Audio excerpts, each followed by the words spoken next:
जामवंत द्वारा हनुमान को उनकी शक्तियों को भुलाने और स्मरण करने का श्राप हटाने की कहानी क्या है।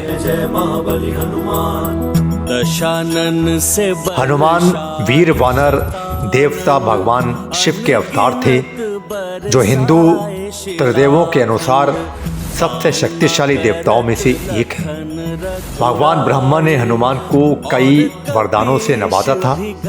हनुमान में प्रचुर मात्रा में शक्तियां होने के कारण वे जन्म के तुरंत बाद ही एक शरारती बालक बन गए थे। हिंदू शास्त्रों में सबसे लोकप्रिय घटनाओं में से एक ये है कि हनुमान ने सूर्य को फल समझकर निगलने की कोशिश की थी। हनुमान द्वारा की गई अधिकांश शरारतें बहुत मजेदार थी। हनुमान जंगलों में ध्यान करते थे, जहां कई तपस्वी ऋषि ध्यान करते थे। जंगल में हनुमान के शोरगुल से इन तपस्वियों का ध्यान भंग होने लगा, लेकिन इन ब्राह्मणों ने अपने विचार अपने तक ही सीमित रखे। हनुमान ने इन अफसरों को और अधिक शरारत करने के लिए कभी नहीं छोड़ा।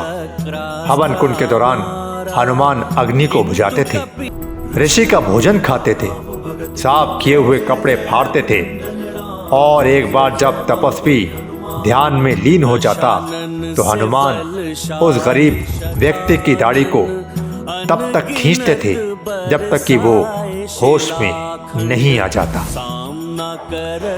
अंततः ब्राह्मणों ने निश्चय कर लिया कि जब तक हनुमान को दंडित नहीं किया जाता तब तक उन्हें तपस्या नहीं करने देंगे।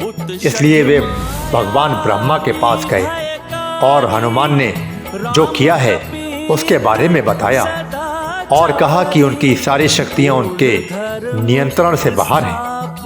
वे अब और ध्यान नहीं कर सकते थे, और अन्य देवता भी हनुमान के गलत कार्यों के बारे में शिकायत कर रहे थे। सभी देवता और ऋषि चिंतित थे कि भले ही हनुमान को मानव जाति का उद्धारणकर्ता बनना था, लेकिन एक बच्चे के रूप में उनका अपनी शक्तियों पर कोई नियंत्रण नहीं है। भृंगु और अंगिरा के परिवारों में जन्मे महाराज महान ऋषि, जो कभी अपना आपा नहीं खोते थे, क्रोधित हो गए और उन्होंने हनुमान को श्राप दिया कि जब तक उन्हें सही समय पर उनकी शक्तियों की याद नहीं दिलाई जाती तब तक वे अपने भीतर उमड़ी शक्तियों को भूल जाएंगे और समान जीवन व्यतीत करेंगे।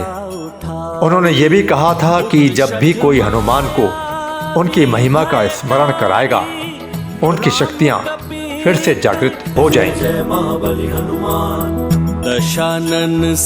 इसलिए जब माता सीता की खोज के दौरान समुद्र पार करने का समय आया तो जामवंत ने कहा कि उनमें से केवल हनुमान ही समुद्र पार में सक्षम हैं, और उन्हें याद दिलाया कि वे वायु से पैदा हुए थे और उनके पास विशेष शक्तियां हैं। इसलिए जामवंत ने ऋषियों के कथन के अनुसार हनुमान को उनकी शक्तियों और महिमा का स्मरण कराया, जिसके बाद श्राप टूट गया और उनकी शक्तियां फिर से बढ़ गईं।